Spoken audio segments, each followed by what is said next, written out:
Hi, Taylor. Good to see you again. And thank you for sending your aims in advance. Well, hi. Yes. What did you think of them?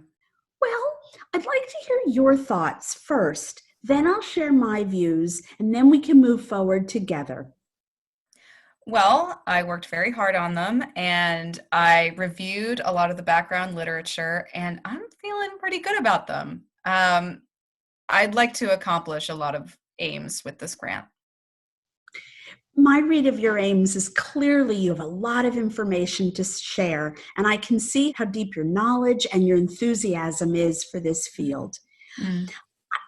I think that you and I might have some different perspectives, though, regarding your aims. Oh, what do you mean? Well, it's a pilot grant for 1 year, and it's important to be realistic about what you'd like to accomplish within that time frame. How do you feel about that? Oh, um, I, well, I mean, I've already done so much work on this. I don't know how to cut it. I I think everything in there is actually really important. Yeah, let me step back for a moment and say that, it's it's so important that that I can find a way to comfortably give constructive feedback. It's much easier to say, great, great, great, everything's good. But in Mm, order to help you move forward, I need to be able to share my opinions about what works and what doesn't.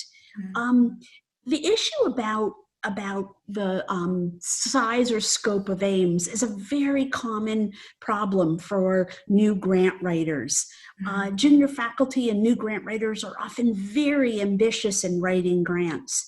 But when reviewers are deciding which grants to fund, one of the most important criterion is feasibility, meaning could this proposal be accomplished in the time frame of the grant? hmm. Well, thank you for your feedback. I really appreciate it. I just feel like I wasted so much time working on these additional grants. Excuse me, these additional aims. I can understand your disappointment, but I want to assure you that not a minute of your time was wasted. Ultimately, I feel confident that you will achieve all of these aims. But for now, let's focus on next year. Among Mm. the aims you've written, which do you think you could accomplish during the 1 year funding period?